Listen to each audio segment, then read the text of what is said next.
आजच्या व्हिडिओमध्ये आपण एक अत्यंत महत्त्वाची माहिती पाहणार आहोत, ती म्हणजे आपले सरकार सेवा केंद्र नवीन अर्ज सुरू झालेले आहेत जिल्ह्यासाठी. त्या जिल्ह्यामध्ये नेमकं किती जागा आहेत, नेमकं काय सविस्तर माहिती आहे, सविस्तर या डिटेल्समध्ये आपण पाहण्याचा प्रयत्न करणार आहोत. त्यासाठी तुम्हाला काय करायचं आहे, स्क्रीनवर जर पाहिलं तर तुम्ही गुगलमध्ये जाऊन तुम्हाला डायरेक्टली pune.gov.in किंवा डायरेक्टली पुणे असं जरी सर्च केलात तुम्ही, तर तुमच्यासमोर जे काही पुणेची वेबसाईट असेल ते पुणे वेबसाईट ओपन होईल. त्यावरती आल्याच्या नंतर तुम्हाला इंग्लिश मराठी काय करायचं असेल तर वर इकडं उजव्या कोपऱ्यामधून तुम्ही ए वरून करू शकता. ते केल्याच्या नंतर खाली तुम्हाला तो स्क्रोल डाऊन करून घ्यायचा आहे आणि त्या नव्या घडामोडीमध्ये तुम्हाला थोडं स्क्रोल डाऊन इकडे लेफ्ट किंवा राईट साईड करत तुम्हाला इथं पाहायचं आहे. लेफ्ट साईड किंवा केल्यानंतर तुम्हाला इथं दाखवलं जाईल नवीन आपले सरकार सेवा केंद्रासाठी जाहीरनामा पुणे न्यू, याच्यावरती तुम्हाला क्लिक करायचं आहे. त्यावरती क्लिक केल्याच्या नंतर परत तुम्हाला खाली आणखी थोडंसं स्क्रोल डाऊन करून घ्या आणि त्यानंतर इथं आपले सरकार नवीन आपले सरकार सेवा केंद्र जाहीरनामा दिलेला आहे, नवीन आपले सरकार सेवा केंद्र अर्ज नमुना दिलेला आहे, नवीन आपले सरकार सेवा केंद्र अटी शर्ती दिलेला आहे, नवीन आपले सरकार सेवा केंद्र रिक्त केंद्रांची यादी अंक क्रमांक 1 ते 742 आणि नवीन आपले सरकार सेवा केंद्र रिक्त केंद्राची यादी ही 743 ते 1400 अशा पद्धतीने हे संपूर्ण दिलेले आहेत. सर्वप्रथम आपण जाहीरनामा काय आहे ते आपण पाहणार आहोत. त्यावरती क्लिक करा जाहीरनाम्यावरती. त्यावरती क्लिक केल्याच्या नंतर तुमच्या समोर जे काही जाहीरनामा आला असेल असा दाखवला जाईल. त्याच्यामध्ये काय काय महत्त्वाची माहिती आपण ते पाहण्याचा आता प्रयत्न करणार आहोत. याच्यासाठी जर पाहिलं तर पाहू शकताय की तुम्हाला पुणे जिल्ह्याच्या वेबसाईट संकेतस्थळावर संपूर्ण माहिती, कार्यालयाच्या नोटीस व बोर्डवर सुद्धा अचूक माहिती दिली जाणार आहे.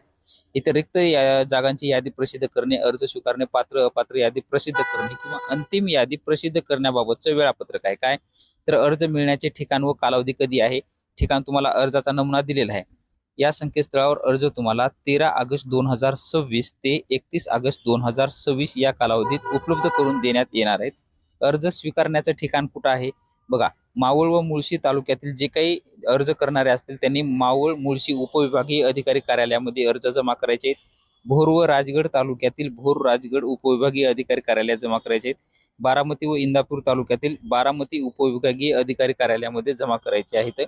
त्यानंतर जुन्नर व आंबेगाव यातील जुन्नर आंबेगाव मंचर उपविभागीय अधिकारी इथे जमा करायचे आहेत.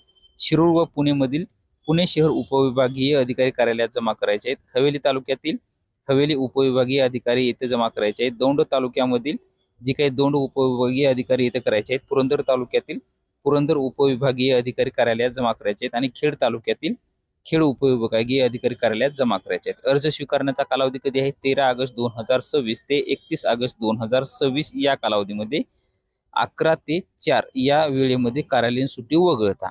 आता आपले सरकार सेवा केंद्र प्रदान करण्यासाठी प्राप्त झालेल्या अर्जाची तपासणी ही 1 सप्टेंबर 2026 ते 19 सप्टेंबर 2026 या कालावधीमध्ये केली जाणार आहे.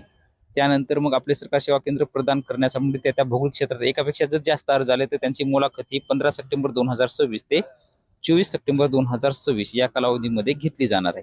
निवड कशी असणार आहे, त्यांची प्राथमिक निवड यादी प्रसिद्ध करणं हे 5 ऑक्टोबर 2026 ला आहे आणि त्यावर हरकती मागवणं 5 ऑक्टोबर ते 9 ऑक्टोबर या कालावधीमध्ये घेतल्या जाणार आहेत आणि अंतिम निवड ही त्यांच्या संकेतस्थळावर www.pune.gov.in या संकेतस्थळावर 26 ऑक्टोबर 2026 रोजी प्रसिद्ध करण्यात येईल अशा पद्धतीने माहिती सांगण्यात आलेली आहे.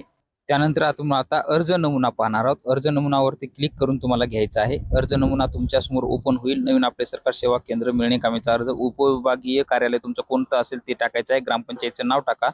तुम्ही जे काही केंद्रासाठी जिथं अर्ज करत असाल त्या ठिकाणचं नाव टाकायचं आहे आणि प्रति इथं जे काही उपविभागीय अधिकारी सोसायटी तुमचं जे काय असेल तिथं टाका. अर्जदाराचा फोटो टाकायचा आहे. नवीन आपले सरकार सेवा केंद्र मिळण्याबाबतचे हे संपूर्ण माहिती आहे. त्या ठिकाणी माझं गाव डॅडॅस हे या ग्रामपंचायत कार्यक्षेत्रात येत असून महाराष्ट्र शासन ह्याच्यानुसार जे काय असेल तर 9 जुलै 2026 तरतुदीनुसार मी नवीन आपले सरकार सेवा केंद्र मिळणे कामी जाहीरनामा दिलेल्या अटी शर्तीस अधीन राहून अर्ज करत आहे. त्या संदर्भातील माहिती आता अर्जदाराची वैयक्तिक माहिती तुम्हाला तुमचं संपूर्ण वैयक्तिक अर्जदाराचं नाव तुम्हाला टाकून घ्यायचं आहे इथं पॅन कार्डनुसार मराठीमध्ये. त्यानंतर इंग्लिशमध्ये टाकून घ्यायचं आहे. राहण्याचा पत्ता जो काय असेल तुमचं गाव टाका, ग्रामपंचायत, तालुका, जिल्हा पुणे आणि पिनकोड तुम्हाला इथं टाकून घ्यायचा आहे. जन्मतारीख टाका, वय टाका, वर्ष टाका, लिंग तुमचं स्त्री पुरुष असेल, मोबाईल नंबर, ईमेल आयडी, आधार क्रमांक आणि पॅन कार्ड नंबर तुम्हाला इथे टाकून घ्यायचा आहे. त्यानंतर तुमची शैक्षणिक माहिती जे काय असेल ते संपूर्ण ज्या पद्धतीनं माहिती असेल ते तुम्हाला इथे अपलोड किंवा व्यवस्थित तुम्हाला लिहून घ्यायचे आहे. तुमचं शिक्षण जशा पद्धतीचं असेल त्या पद्धतीनं. त्यानंतर मग आर्थिक क्षमता माहिती तुम्हाला जी काय दिलेली आहे आपल्या सरकार सेवा केंद्रासाठी तुमचं जे काही वडिलांचं किंवा पतीचं किंवा बँक स्टेटमेंट किंवा आयकर विवरणपत्र जोडलं असलं त्याचं संमतीपत्र अनिवार्य आहे. तुमचं होय नाही, तुम्ही पात्र आहात का नाही याच्यासाठी तुम्ही ते 6 ते 12 महिने तुमचं हे केंद्र चालवण्यासाठी ते तुम्हाला इथं माहिती द्यायची आहे. ती तुम्ही होय नाही करून त्या पद्धतीने देऊ शकता. आपल्या सरकार सेवा केंद्राच्या अनुषंगाने अर्जदार यांच्याकडे काय काय सुविधा किंवा जे काही त्यांचं साहित्य उपलब्ध आहे त्या संदर्भातील तुम्हाला इथं माहिती द्यायची आहे. उपलब्ध असल्यास त्याचा तपशील सुद्धा तुम्हाला इथे अपलोड याच्यामध्ये द्यायचा आहे. तुमच्याकडे 2 संगणक असतील किंवा लॅपटॉप असेल, स्कॅनर असेल, बायोमेट्रिक उपकरण असेल, जे काय असेल ते तुमचं होय नाही किती आहे त्या पद्धतीनं तुम्हाला हे भरायचं आहे. तुमच्याकडे सीएससी जर केंद्र असेल तर तुमचं इथं असेल तर त्याचा आयडी टाका, केंद्राचा पत्ता संपूर्ण टाकायचा आहे. नसले तरी तुम्ही ते अर्ज करू शकता, असं काही नाही. अर्जदार हे ब्रँडिंग प्रतिनिधी, बँकिंग प्रतिनिधी आहेत का, म्हणजे तुम्ही बीसी आहात का बँकेचे, ते असाल तर टाका तुमचा आयडी वगैरे गावाचं कुठलं टाकून घ्या, किंवा ई गव्हर्नन्स किंवा तत्सम किंवा काम केल्याचा अनुभव आहे का तुमच्याकडे. अनुभव असेल तर ते अनुभवाची माहिती तुम्ही इथं देऊ शकता. त्यानंतर आपले सरकार सेवा केंद्र येण्यासाठी तुमच्या सेवा जनजागृत किंवा किमान 5 ते 7 पाण्याचा सादर तुम्हाला इथं करायचा आहे. बिझनेस प्लॅन कशा पद्धतीने तुम्ही देणार आहात होय नाही तिथे करू शकता. सामाजिक समावेशामध्ये प्राधान्यक्रम तुम्हाला दिव्यांग, माझे सैनिक, महिला काय असेल ते तुमचं होय नाही टाकायचं आहे आणि त्या पद्धतीने तुम्हाला ते अपलोड त्याच्यामध्ये माहिती भरायची आहे. नवीन आपल्या सरकार सेवा केंद्र अर्जासोबत सादर करायची कागदपत्रे, स्वघोषणापत्र आहे खाली, त्यानंतर आधार म्हणजे सेल्फ अटेस्टेड पॅन कार्ड, रहिवासीचा पुरावा तुम्हाला द्यायचा आहे. त्यामध्ये रहिवासी पुराव्यामध्ये ओळखपत्र, तुमचं मतदान देऊ शकता, आधार कार्ड, पासपोर्ट किंवा बँकेचं पासबुक सुद्धा तुम्ही देऊ शकता. या कोणत्याही 2 पुराव्याची प्रत द्यायची आहे तुम्हाला. अर्जामध्ये नमूद केलेल्या सर्व शैक्षणिक अर्हताची कागदपत्र सेल्फ अटेस्टेड करून द्यायचे. अर्जदार यांच्याकडे सीएससी असेल तर त्याचं प्रमाणपत्र द्यायचं आहे. अर्जदार बँकिंग प्रतिनिधी असल्यास बँकेचं प्रत तुम्हाला तिथे द्यायचं आहे. अर्जदार ई गव्हर्नन्स म्हणजे अनुभव असल्याचं प्रमाणपत्र द्यायचं आहे. आणि अर्ज जर दिव्यांग असेल तर 40% किंवा अधिक दिव्यांग असलेल्या बाबतीत त्यांचं UDID कार्ड असेल ते तुम्हाला द्यायचं आहे. अर्जदार माझे सैनिक असल्यास त्यांचं जे काय असेल ते कागदपत्र तुम्हाला रेकॉर्ड बुक वगैरे ते तुम्हाला द्यायचं आहे. अर्जदार बचत गट असेल, शेतकरी उत्पादक गट असेल किंवा जे काही उमेद अंतर्गत असतील त्यांचं जे काही कागदपत्र असतील तुम्ही त्या संदर्भातील असाल तर ते प्रमाणपत्र तुम्हाला इथं सादर करायचे आहेत. अशा पद्धतीची ही माहिती आहे, संपूर्ण पहा. आणि इथं स्वाक्षरी तुम्हाला अर्जदाराची करून हा फॉर्म तुम्हाला सबमिट स्वघोषणापत्र हे आहे, त्याच्यावरती संपूर्ण माहिती भरून तुमचा नाव, पत्ता वगैरे टाकून तुम्हाला तो आणि त्याच्यामध्ये द्यायचं आहे. हे पत्र सुद्धा देण्यात आले. व्यवसाय स्थापन करण्यासंदर्भातील काय असेल तर त्याच्यामध्ये इंटरनेट सुविधा वगैरे तुमच्या म्हणजे स्वघोषणापत्र तिथं दिलेली आहेत ते तुम्हाला इथं द्यायचे आहे. त्यानंतर आता अटी शर्तीवरती आपण पाहणार आहोत. यावरती आपण सविस्तर असा डिटेल्समध्ये संपूर्ण निकषा संदर्भातील 9 जुलै 2026 चा जो काही GR आहे त्यावरती व्हिडिओ बनवलेला आहे. तरी पण हा तुम्ही एक थोडक्यामध्ये तुम्ही पाहून घ्या. यावरती आपण डिटेल्समध्ये काही माहिती बघणार नाहीये. त्यानंतर आपल्याला आता पाहायचं आहे की जागा नेमकं कोणत्या ठिकाणी, रिक्त जागा किती आहेत. एक ते इथं पाहू शकता की तुमचं संपूर्ण पुणे जिल्ह्यातील रिक्त असलेल्या जागा ह्याच्यामध्ये देण्यात आलेल्या आहेत. सविस्तर तुम्ही ते पाहून घ्यायचे आहे. तर किती जागा आहे त्याच्यामध्ये जे काय असेल ते आपण आता इथं प्रत्येक ठिकाणी पाहत बसणार नाहीत.